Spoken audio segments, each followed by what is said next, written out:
Ribuan warga Palestina kembali melakukan pengungsian besar-besaran dari kota Gaza.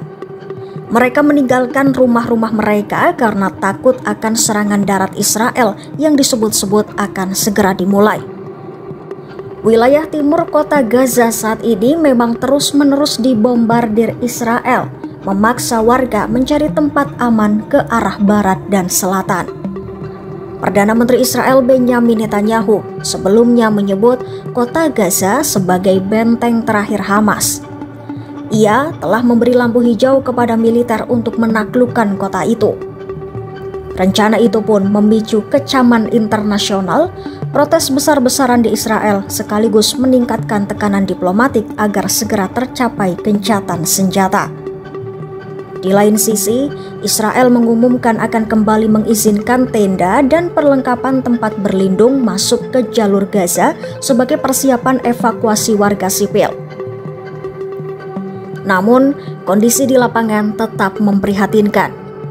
Sekitar 1 juta orang saat ini berlindung di kota Gaza dan jumlah tenda darurat sangat jauh dari kebutuhan. Seorang warga Gaza, Mousa Obaid, mengatakan ia memilih pergi ke selatan karena ingin menenangkan pikiran. Menurutnya, hidup di Gaza kini semakin sulit.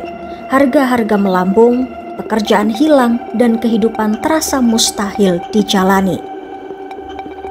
Sementara itu, Ahmed Meisen, pengelola tempat penampungan di Bet Lahia, mengatakan hampir 1.000 keluarga sudah meninggalkan wilayahnya dalam beberapa hari terakhir.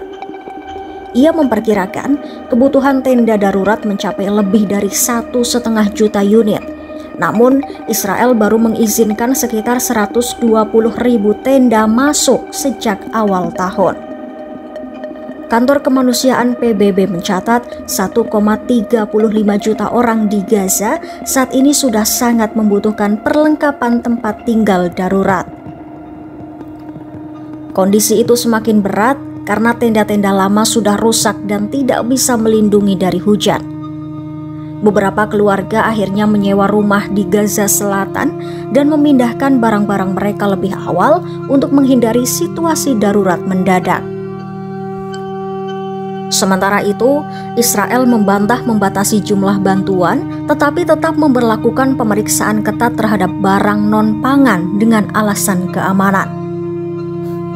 Badan Militer Israel Kogat mengatakan barang-barang tersebut akan masuk melalui perlintasan Kerem Shalom setelah diperiksa. Rencana Israel menaklukkan kota Gaza bukan hanya menimbulkan penderitaan bagi warga Palestina, tapi juga menuai penolakan di dalam negeri.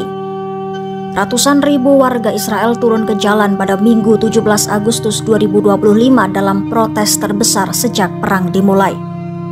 Mereka menuntut kesepakatan pembebasan sandera. Dari 50 sandera yang masih ditahan Hamas, Israel percaya hanya sekitar 20 yang masih hidup. Keluarga para sandera pun menyuarakan kekhawatiran. Dadi Miran, ayah dari salah satu sandera, mengaku takut jika serangan darat benar-benar dilancarkan, keselamatan putranya akan terancam. Sementara itu, di Gaza sendiri, warga menggelar aksi protes menuntut perang segera diakhiri. Serikat Pekerja bahkan menjadwalkan aksi massa pada Kamis 21 Agustus 2025. Lewat media sosial, banyak warga menyerukan partisipasi demi menekan Hamas agar serius dalam perundingan dan mencegah serangan Israel yang lebih luas. Namun, militer Israel sudah memberi sinyal bahwa operasi besar-besaran hanyalah soal waktu. Serangan Israel di pinggiran Gaza Timur, termasuk Zeitoun dan Shujaiyah, semakin intens dengan bombardir udara dan serangan tank. PBB memperingatkan, jika rencana Israel terus dijalankan, ribuan keluarga akan menghadapi bencana kemanusiaan yang lebih parah.